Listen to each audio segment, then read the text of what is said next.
Alright, so one thing I wanted to point out, the blinds just went up to 25 and 50. Uh, Blinds passed me by. I have Queen Jack suited here. I'm going to do a little min raise. I like to play a little Daniel Negreanu style, small ball poker.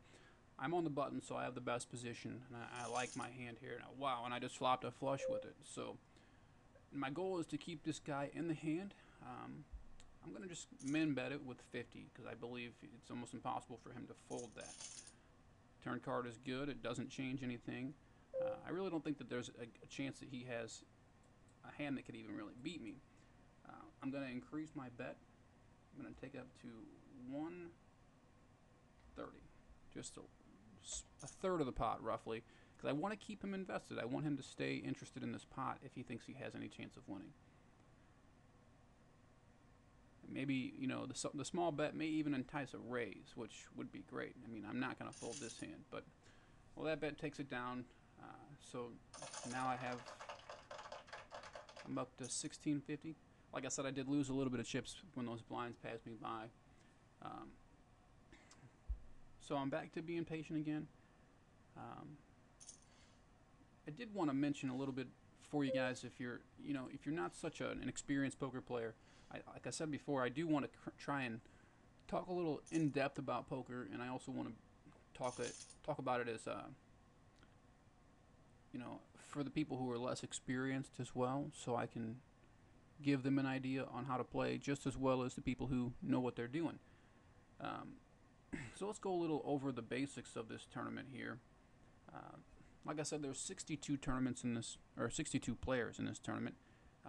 I would expect it to last somewhere around 2 hours, maybe a little more. But this is my first tournament on here, so I don't know what to expect completely. Um, but we are playing Texas Hold'em right now, and I will be playing several other games in the future. One of my favorite games to play is Omaha High Low. If you don't know that game, this is a good place for you to learn.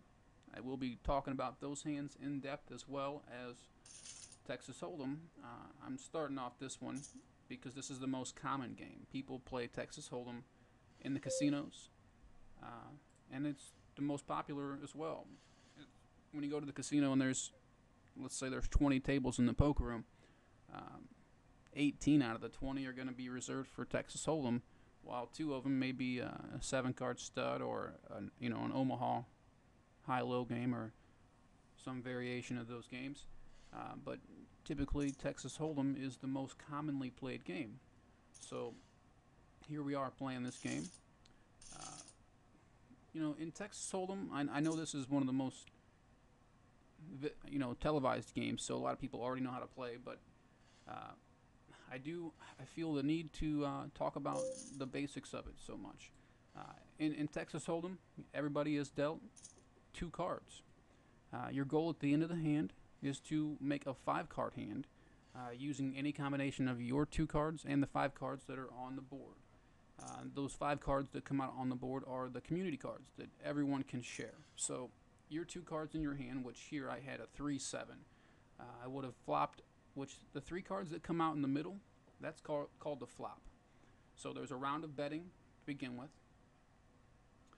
and then the first 3 cards that come out are called the flop.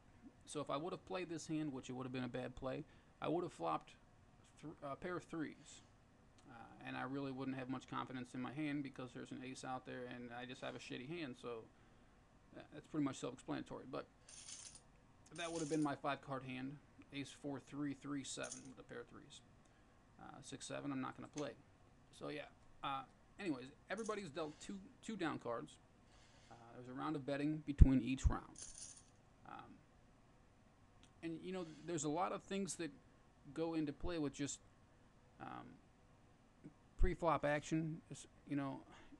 The raises that you say, the numbers that you put behind it, say a lot about what you have. This guy down here, Giovanni, he just raised it to 100 from good position. That could be anything. Doesn't really say a whole lot about what he has right there, but he is raising it up, so he is at least trying to say that he has a better hand than somebody who doesn't raise. But you can't really just exactly know what he has. I mean, a lot of times in poker, I like to feel like, or like to think that I know what everybody has at all times. That's not the case, though.